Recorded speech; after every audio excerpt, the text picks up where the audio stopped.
Hello, Daryl. Daryl, may problema tayo. Buhay si Nick. Hindi mo naman ako pwedeng iwasan habang buhay. Magkapatid tayo. Tsaka sa tingin ko, hindi matatahimik ang kaluluwa ni Inay hanggat hindi mo ako napapatawad. Nanay mo? Ha? Nanay mo? Nanay mo siya? Ha? Tingnan mo, Natividad, Nati Rosales ang nakalagay. Hindi Cartamonte. Sino nagpapasurveillance sa akin? Si Mrs. Lucia Recto. Gusto niyang malaman kung saan ka pumupunta at kung sino kasama mo. Mga pictures ko lang nakasama si Jerome ang makakarating kay Lucia. Doblehin mo yung amount. Yun ang ibibigay ko sa'yo. Ano nangyari? His heartbeat returned to normal, pati brain activity niya. Well, is that good or bad?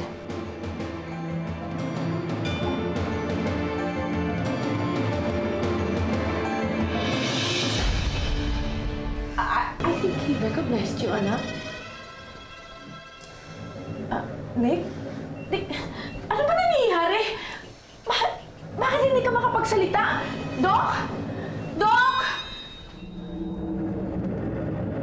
Usapan sa pabrika, balak mo daw magdemanda. Oo, meron na ho akong abogado.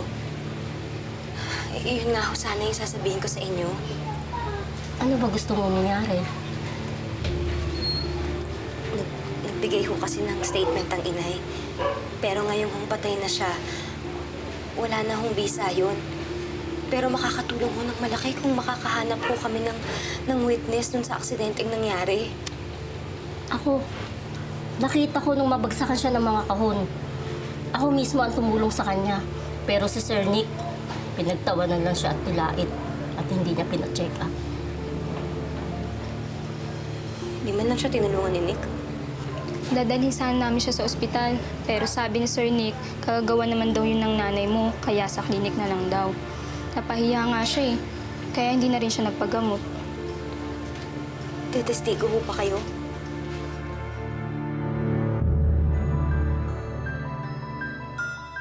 Magiging baldado na yung kapatid ko habang buhay? From the medical history kung saan unang tinanggap ang pasyente, oras din ang itinagal bago siya nailigtas ng mga basurerong kung saan siya iniwan. Enough para maubusin din ang oxygen to circulate in his body. It's a good thing he was able to recover pa sa fatal stabbing, but there is much damage na sa kanyang motor skills. Pero hindi ho ba nagagamot ito ng mga modern therapies?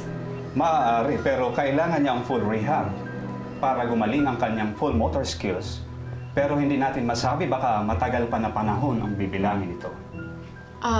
What about his oral skills? Makakapagsalita pa ba siya? Baka huli na, pero sa tingin ko naman sa pasyente, makapagsasalita muli siya at masasabi niya ang totoong nangyari sa kanya. Bakit yun naman nasabi yan, Doc? Amateur ang gumawa nito sa kanya. Dahil ang carpet na ipinambalot sa kanya ay siya pang nakatulong sa kanya para maipit ang pagtagas ng dugo.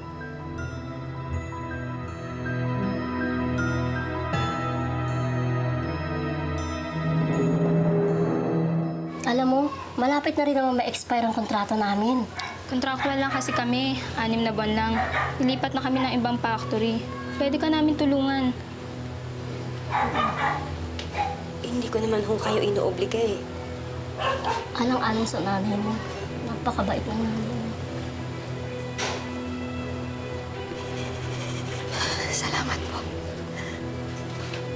Salamat po.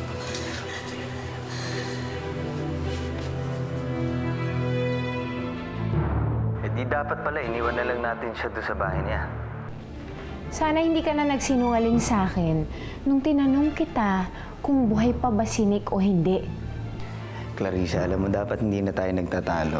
Dapat ang ginagawa natin ngayon, umiisip tayo ng paraan kung paano tayo makakatakas dito sa sitwasyon na to. Tsaka hanggat maaari, umiisip tayo ng paraan kung paano hindi na mapagsasalita yung Nick niyan. Daryl, ano ka ba? Narinig mo ba yung sarili mo? Kapag ginawa natin yon, mapatay na talaga tayo ng tao. Alam mo, pumayag lang naman ako noon dahil akala ko aksidente yung pagkakamatay ni Nick. Pero ngayon, this is going to turn out to become just plain murder. Eh, anong gagawin pa natin? Kaya nga tinawagan kita. Huwag na tayo magpalusot, Daryl. Come on. Sabihin na natin yung katotohanan. Let's just tell them the truth. Clarissa, alam mo ba yung sinasabi mo? O sige, let's face it, pag ikaw nalaman ng mom mo, maiintindihan ka nun. Eh ako, galit na nga sila sa akin eh. Tapos malaman pa nila na akong sumaksak. Eh di lalo akong pinag-initan nun. Baka pinakulong ulit ako nun. Clarissa, ayoko na makulong. Daryl, ano no? Hindi, ganito na lang. Basta hintayin mo na lang yung tawag ko sa'yo, ha? I love you. Buhay nga siya. Hindi mo na kailangan magkwento. Marunong ako magtagpi-tagpi. Alam niyo, Tito, ayoko naman talagang gumawa ng kasalanan eh. Pero talagang sitwasyon nag-uudyok sa akin na mapalapit lang. Habang hindi ka pa nakakausap ng pamilya, gawin mo na lahat ng dapat mong gawin. Isang tanong lang, Daryl. Is it all worth it? Mahal ko si Clarissa. Natatakot ako dyan sa pagmamahalan nyo na yan. Una, kailangan nyo magtago, magsinungaling. Ngayon, pumatay. God, ayoko nang isipin kung paano mapatatapos siyang pagmamahalan nyo na yan. Sumasakit ang ulo ko sa inyo.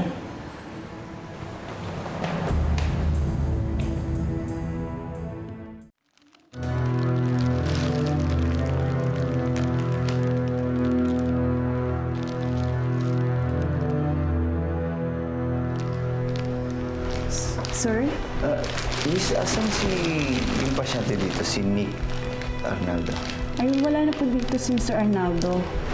Inuwi na ho ng pamilya niya. Ah,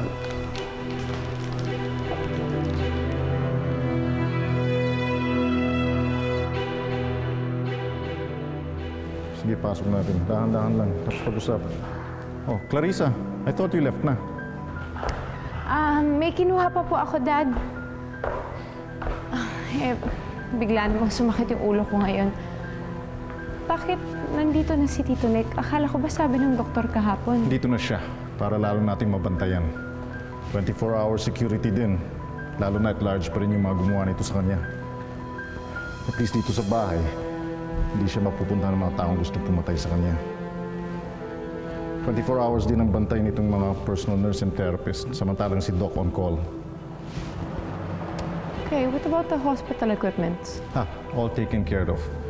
Saka we'll put Nick dito sa ating guest room para easy access. Monina has ordered equipment already for therapy. O sige, dito na sa kwarto.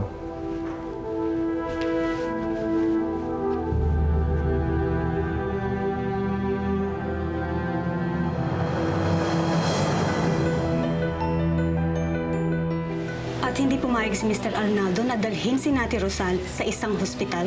Sabi niya, kagagawa naman daw lahat ni Aling Nati. Kaya wag na raw namin dalhin sa ospital. Sige. Gagawin ko ang affidavit ng witness natin para may i-attach doon sa complaint mo. Mag-ingat na po kayo mula ngayon.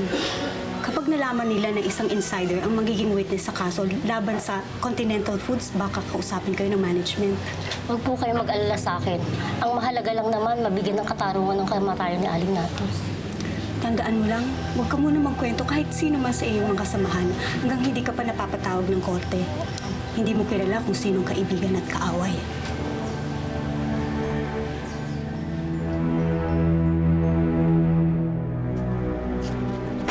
Tinututukan mo ba yung babaeng yan? Opo, ma'am. 24/7 po. Eh bakit laging si Jerome ang kasama niya? Minsan po kasama niya yung pamilya niya. Nung isang araw po, buong araw silang nasa ospital. Hindi ako naniniwalang napakalinis ng babaeng yan. At hindi din ako naniniwala na totoo yung sa kanila ni Jerome. Alam ko palabas lang yan. Look, Andre, work harder. Another 2 weeks. Sige po. Sumakit na ang ulo ko dyan sa report mong yan eh.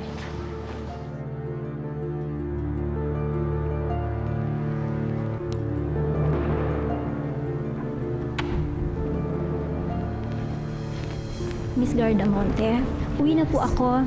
Parating na rin po yung karelyebo ko. Okay. Thank you.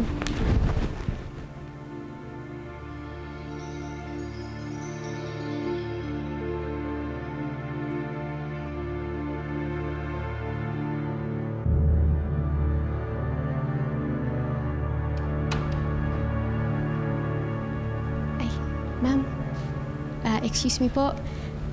Magpapaalam lang po sana ako kung pwede po makiligo sa recovery room ni Sir Nick. Nakaset up na po kasi yung hospital bed dito sa kabila, pampaligo niya eh. Okay, sure. Thank you po.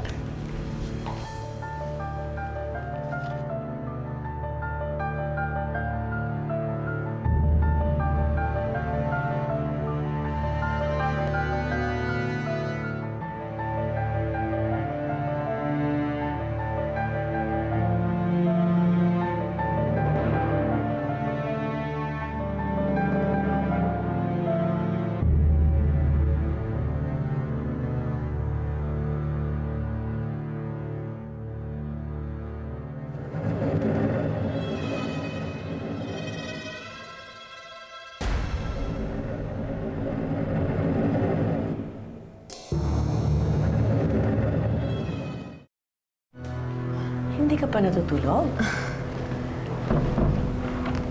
I have a splitting headache, May.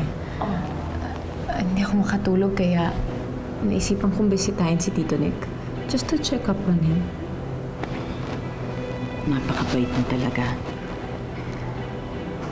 Alam kong hindi naging patas sa'yo si Nick. Isipin mo na lang na kabayaran ito ng lahat ng ginawa niya sa'yo.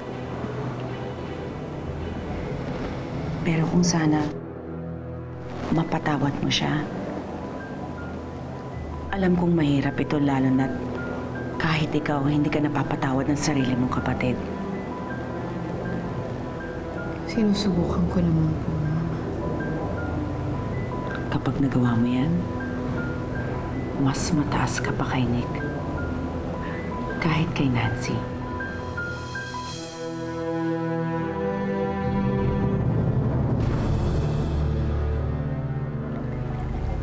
Pare, si Clarissa doon, si Jerome ah. Alam ko. Di ba yung paglalaban yan? Alam mo pare, kung ayaw na sa akin talaga ni Clarissa, hindi ko napipilit yung sarili ko, di ba? Tsaka para sa dami na nangyari sa amin, sa tingin ko talaga hindi kami para sa isa't isa. Laki na nga ng pinagbago mo, pare. Ganun talaga, pare. Tsaka alam mo yung mga sulsol, tsaka usisero, dapat nag-iingat yan kasi yan ang madalas mapahamak. Hindi ko na tapusin to. Ano bahala, ha?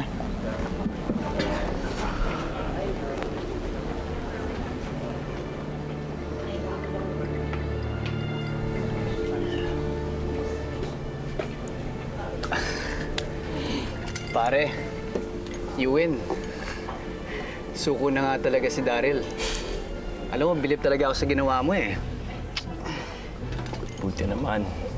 Hey, thank you so much for fishing. Pero pare, itong hindi ko maintindihan. Kung kay Daryl nagdududa ka, pero bakit kay Clarissa hindi? Kasi mahal ko si Clarissa. Si Daryl? Hindi. 24 hours may nagbabantay kay Nick. Dala-dalawa pa yon. And then kapag umaga, meron pang doktor. Alanganin talaga akong pumunta doon. Delikado. Desperado na ako. Alam mo, ipagdasal na lang kaya natin na hindi siya gumaling. Or kaya, at least na hindi na lang siya makapagsalita.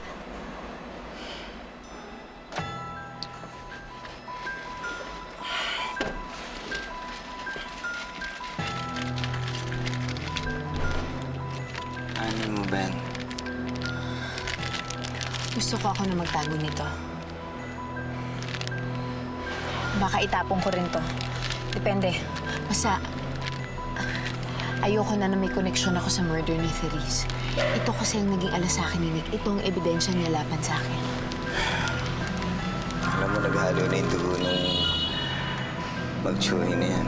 Therese tsaka ni Nick dyan. Alam mo, Daryl, ang dami natin pagkakamali, ano? Clarissa, isa lang ang ibig sabihin nun. Hindi tayo masamang tao. Hindi ito ang buhay natin. Hindi tayo kriminal.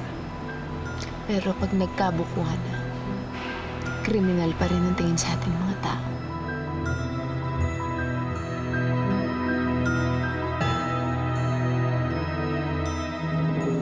magsisimula na.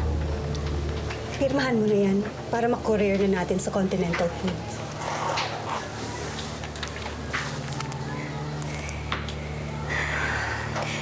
Ito na ho ba, attorney, ang kabuuan ng demanda? Pati subpoena.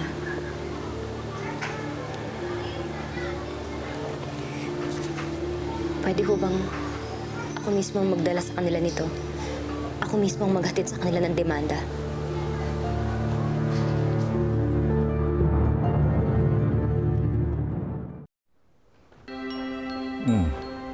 Darating si Doc bago mag-lunch. Patingin mo na yung headache mo. It's okay pa. Gagawin ko po yan. Paano yun? Pati si Monina aalis. Pa, I'm a big girl now. Okay? Right, you are. Oh, that's with a smile. Akala ko hindi na ako magiging isang ama. Mula na mawala si Therese. Thank you for coming into our lives. For making Monina happy.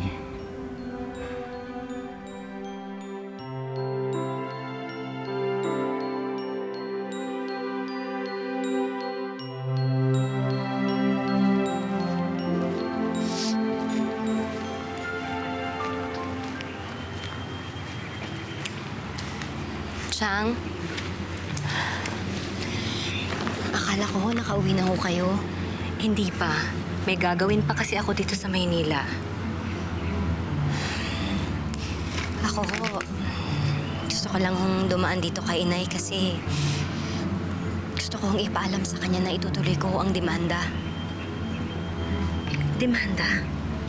Kanino? Sa kumpanya ho ng mga Gardamonte. Sila ho ang dahilan kung bakit namatay ang Inay. At kung naaalala nyo, sila rin ang dahilan kung bakit namatay ang ama ko.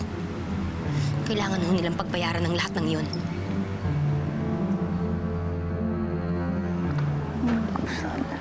Okay lang. Ikaw. Okay. Ha? Sinasabi ko na nga ba eh. Mother mo?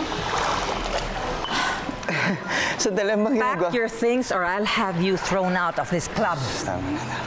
Sandali, ano bakala mo siya si Clarissa?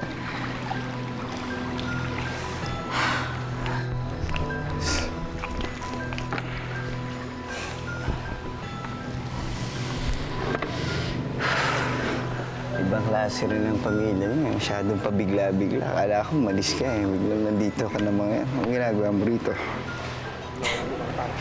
Okay. May emergency meeting si Rodante and had to go back to the States. So there. Alam mo, gusto lang. Dami mong dahilan. Galing magpalusot. Alisa mo na ako. Mag-usap tayo, Daryl. Alam kong ginagamit niyo ang anak kong si Jerome para pagtakpan ang relasyon niyo ni Clarissa. Hindi, ayaw mo nun. Dapat maging masaya ka para sa anak mo. No. I will not be happy knowing that my son is being taken for a ride. Bakit ikaw? Masaya ka ba? Yun ang ginusto ni Clarissa. Anong gagawin ko? Doon na ako. Anong desisyon niya, di ba? Hindi ako naniniwala sa'yo. Ganun ka ba kabaliw sa babaeng yun? Handa kang makipaglaro. Nakangiti ka, oh. Kunyari, nakangiti ka. Habang nakikita mong magkasama si Clarissa at si Jerome.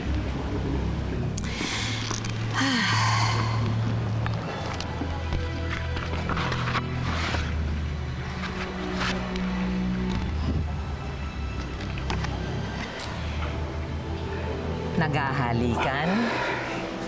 Nagyayakapan? Tanggap mo ba talaga yan?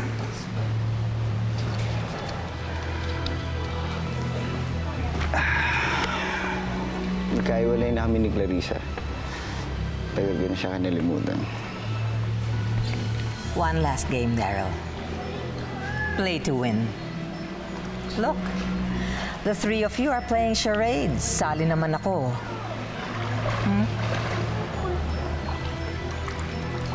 Ituloy natin ang relasyon natin.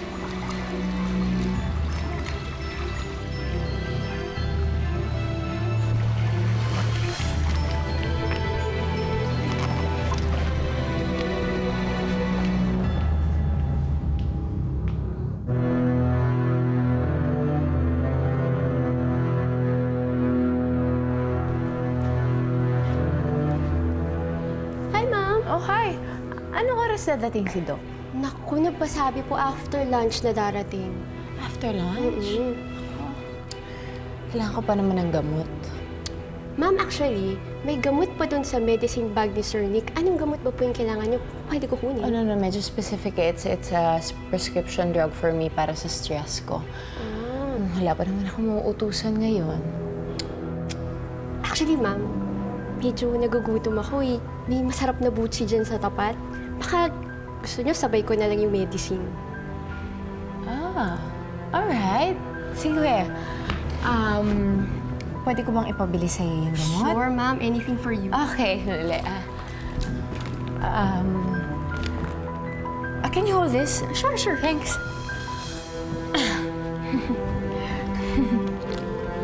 There.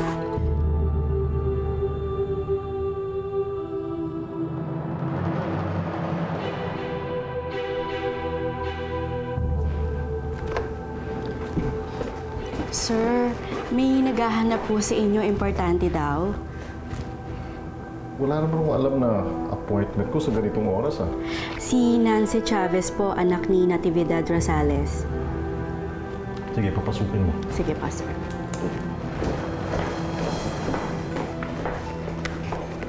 Pasok po kayo.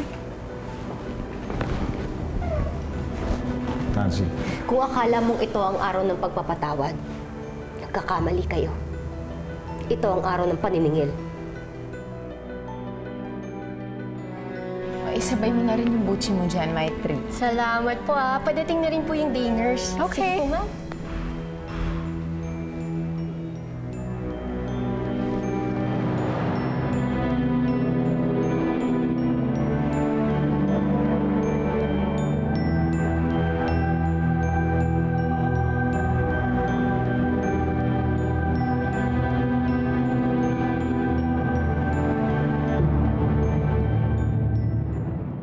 Nancy, pakinggan mo muna ang sasabihin ko. Alam kong nawalan ka ng ama nang dahil sa akin. Pero nawalan din ako ng matalik na kaibigan nung araw na yun. Wala akong nahanap na kapalit ni Dante na mas loyal pa sa kanya. Si Clarissa, aminin ko, ako nagbukas ng idea sa asawa ko na ampunin siya. Para na rin namin siyang anak mula ng pagkabata niya. Hindi namin hanggang nag-agawin siya kay Nati. Lahat ito para rin sa pamilya niyo. Kay Clarissa namin iiwan lahat ng ari-arian namin. Makikinabang din kayo. At sa nanay ko. Ano naman ang mabulaklak na palusot ang sasabihin mo tungkol sa nanay ko? Hindi pa rin matanggap na pamilya ko ang pagkawala niya. Lalo na si Clarissa.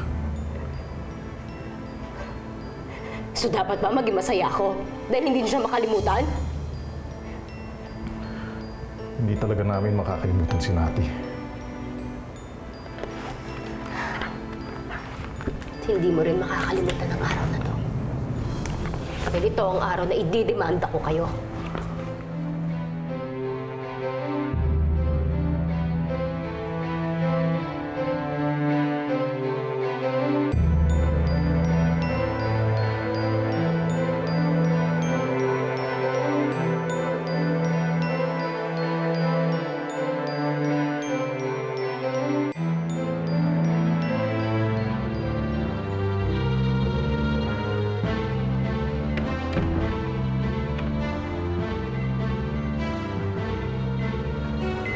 Hi, Nick.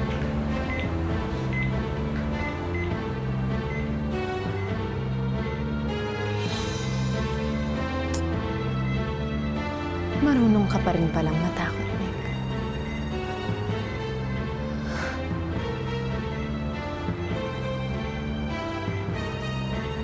Let me ask you a question. Marunong ka pa rin bang magdasal?